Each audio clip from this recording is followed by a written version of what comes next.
जय हिंद दोस्तों। आज बात करते हैं ऐसे केस में जो सुप्रीम कोर्ट में सीआरपीएफ कर्मियों के लिए सजा के रूप में अनिवार्य सेवानिवृत्ति का प्रावधान करने वाले केंद्र के नियम को बरकरार रखा। दोस्तों, ये फैसला आया है 11 मई 2024 को। इसी समय लेटेस्ट फैसला आया। और क्या है ये कहानी, आइए जानते हैं।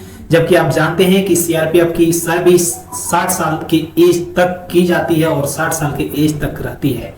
इसी के बीच में किस प्रकार का फैसला आपके सामने आ गया है और इसमें सुप्रीम कोर्ट ने जजमेंट दिया है chief justice of India CJI DY Chandrachud, justice JB Pardiwala और जस्टिस मनोज मिश्रा की पीठ ने दिया है। आखिर में यह है क्या, आइए इसे विस्तार से थोड़ा देखते हैं और इसके बारे में जानकारी आप भी लें। और सीआरपीएफ के अगर जवान आप हैं तो आप ये थोड़ा सावधानी बरतें कि इस प्रकार का भी नियम आपके नियमों में है। आइए देखते हैं क्या है। यहां पे पीठ ने कहा कि सीआरपीएफ अधिनियम की धारा 11 के तहत मामूली सजा का प्रावधान प्रकृति में गैर विस्तृत है और इसने केंद्र सरकार को दंड नियमों के माध्यम से अनिवार्य सेवानिवृत्ति निर्धारित करने की स्वतंत्रता दी। अदालत ने सीआरपीएफ की अधिनियम की धारा 8 के तहत इस्तेमाल किए गए नियंत्रण शब्द के सार का भी विश्लेषण किया, जिसमें अधिनियम के उद्देश्य में से एक के रूप में बल पर केंद्र द्वारा प्रदत्त अनुशासनात्मक नियंत्रण को शामिल किया गया। यह स्पष्ट है कि नियंत्रण व्यापक आयाम का शब्द है और इसमें अनुशासनात्मक नियंत्रण भी शामिल है।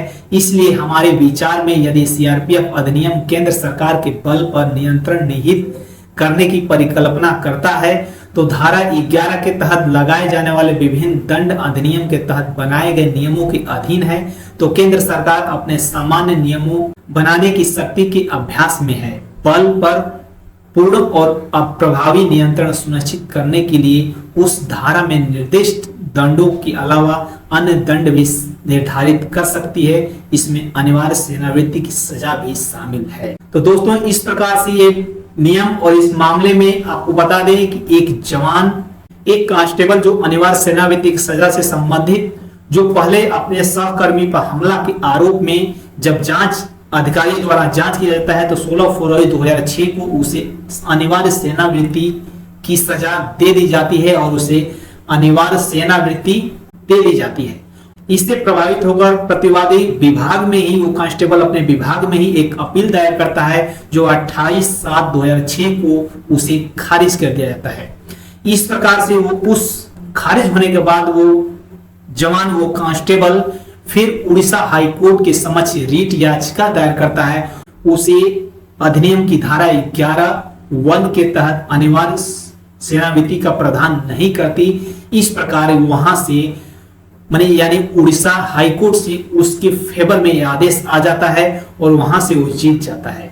लेकिन वहीं पे आगे फिर संघ जो सीआरपीएफ जो कमान रहती है वो फिर सुप्रीम कोर्ट में सिविल अपील दायर कर देती है और वहां पे फिर ये केस चलता है।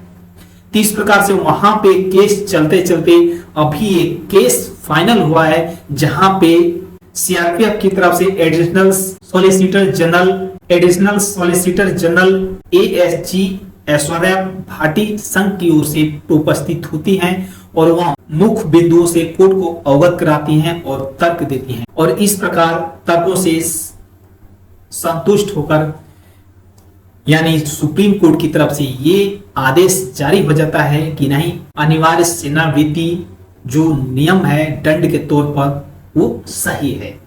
और इस प्रकार इस केस के बारे में आप पूरी जानकारी, इसमें तरह तरह के उदाहरण दिए गए हैं और तरह तरह के नियमों का हवाला दिया गया है और इसको आपको अगर पूरा पढ़ना होगा तो यहाँ से आप पढ़ सकते हैं, देख सकते हैं। इस प्रकार सीआरपीएफ के अधिनियम के तहत वैध सजा के रूप में अनिवार्य सेवानिवृत्ति लागू करने के नियम 27 की वैधता को बरकरार रखते हुए अदालत ने प्रतिवादी को दी गई सजा को बरकरार रखा और इस प्रकार हाईकोर्ट के आदेश को रद्द कर दिया। दोस्तों, ये अपील आप इसमें देख सकते हैं।